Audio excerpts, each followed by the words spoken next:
அனைவருக்கும் வணக்கம். நாம் இப்போ பார்க்க போகிறது ஒரு சிறிய குன்றின் மேல் உள்ள முருகன் கோயிலுங்க. இந்த கோயிலானது ஒரு மலை மேலே இருக்குங்க. இந்த மலையானது பார்க்குறதுக்கு ஒரு மயில் தோகை விரித்தால் போல் இருக்குங்க. சுற்றி இயற்கை சூழலோடு ரொம்ப அமைதியாக இருக்கிற இந்த கோயிலுங்க. இந்த கோயில் மன அமைதி தரும் மயிலம் முருகன் கோவில். இங்கே முருகன் சூரபத்மனை போரில் தோற்கடிச்சிடுறாரு. அந்த சூரபத்மன் என்ன பண்ணுறாரு, முருகன் கிட்ட வேண்டுறாரு, என்னை நீங்கள் வாகனமாக ஏற்றுக்கணும் அப்படின்ட்டு. அப்போ முருகன் என்ன சொல்கிறாரு, இங்கே ஓடுற இந்த மாதிரி இங்கே பேட்ரி கார் இருக்குங்க, இந்த பேட்ரி காரில் ஏறி வயசானவங்க இருந்தால் போகலாங்க, அந்த வசதி உண்டு. சின்ன வயசு இருக்கவங்க ஏறி நடந்து போகலாங்க, சின்ன மலை தாங்க.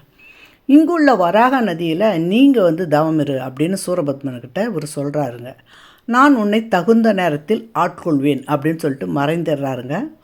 அந்த அசுரன் என்ன பண்ணுறாரு, இங்கு ஓடும் வராக நதிக்கரை ஓரம் கடும் தவம் புரிகிறாருங்க. அவருடைய தவத்தை மீச்சி முருகப்பெருமான் அவரை ஆட்கொண்டு தன்னுடைய வாகனாக மயிலாக அவரை பாவித்து மயிலாக ஏற்றுக்கொள்கிறார்கள். அந்த மயில் வாகனம் இங்கு வடக்கு நோக்கி சேவை சாதிக்கிறங்க. அது ரொம்ப விசேஷங்க. அதனால் இதை முதல்ல மயூராச்சலம் என்று அழைப்பார்கள், இப்பொழுது மயிலம் என்று அழைக்கிறார்கள். இப்போ நம்ம மேலே வந்துட்டோங்க கோயிலில். அப்போ நாங்கள் போகும்போது திருப்பணி வேலைகள் நடந்திருந்தது. அதனால தான் இந்த கயிறுகள் நிறைய கட்டியிருக்காங்க, கழிகள்லாம் கட்டி வேலைப்பாடு நடந்திருக்கு. இங்கே உள்ள மூலவர் எப்படி இருப்பார்னா, வள்ளி தெய்வானை சமேதரோட நின்ற கோலத்தில் சேவை சாதிக்கிறாருங்க. நாங்கள் முருகப்பெருமானை பார்த்துட்டு தாங்க இங்கே இந்த வீடியோ எடுத்தோங்க. நீங்களும் இந்த பக்கம் போனீங்கன்னா கண்டிப்பாக பாருங்கள். இது எங்கே இருக்குன்னா, திண்டிவனத்துலேருந்து ஒரு 15 கிலோமீட்டர் தூரங்க. பாண்டிச்சேரியிலேருந்து ஒரு 30 கிலோமீட்டர் தூரத்தில் இருக்குங்க. நீங்கள் விருப்பப்பட்டால் ஃப்ளைட்டில் தான் வரணும்னா சென்னையிலேருந்து இறங்கிட்டு அங்கேருந்து நீங்கள் மறுபடியும் லேண்ட்மார்க்குமாக தான் வரணுங்க. அதேமாதிரி பாண்டிச்சேரியிலேருந்தும் நீங்கள் வரலாங்க. இந்த உங்கள் கோயிலில் சித்ரா பௌர்ணமி, வைகாசி விசாகம், தலையாடி, ஆடி 18, ஆவணி அவிட்டம், ஆடி வெள்ளிகள், விநாயகர் சதுர்த்தி, நவராத்திரி, சரஸ்வதி பூஜை, தீபாவளி, சூரசம்ஹாரம், கல்யாண உற்சவம், கார்த்திகை தீபம், ஆங்கில புத்தாண்டு, தைப்பொங்கல், தைப்பூசம், சிவராத்திரி, கிருத்திகை, அமாவாசை, சஷ்டி என்று அனைத்து விசேஷங்களும் மிகவும் சிறப்பாக நடைபெறுங்க. குறிப்பாக தமிழ் புத்தாண்டு வெகு விமர்சையாக இங்கு கொண்டாடப்படுங்க. கோயில் திறந்திருக்கும் நேரம் காலை 6 மணிலேருந்து 10 மணி வரும், மாலை 4 மணி முதல் 8 மணி வரையும் திறந்திருக்குங்க.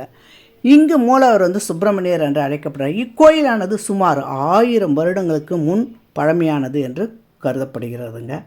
மேலும் இங்குள்ள மூலவர் வள்ளி தெய்வானுடன் நின்ற கோலத்தில் காட்சியளிக்கும் போது பகலில் வெள்ளிக்காப்பு சாத்திருப்பாங்க, மாலையில் இவருக்கு தங்க காப்பு அணிவிக்கப்படுங்க. நீங்கள் இந்த பக்கம் வந்தால் கண்டிப்பாக இந்த முருகப்பெருமானை பார்த்து வணங்கி இவர் அருள் பெறுங்க.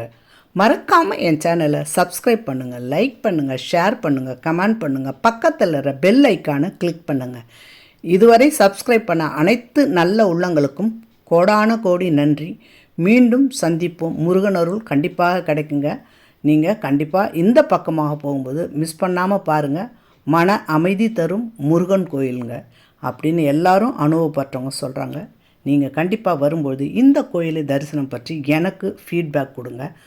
மறக்காமல் நீங்கள் போய் வந்ததை எனக்கு கமெண்ட் செக்ஷனில் சொல்லுங்கள். நான் இதை ஒரு ஷார்ட் வீடியோவும் போட்டிருக்குங்க, அதுக்கும் நீங்கள் பாருங்கள். பட் இந்த கோயில் மிகவும் பழமையானது. நானும் நிறைய முறை போயிருக்கேன், எனக்கு நல்ல பலன்கள் கிடைச்சிருக்குங்க.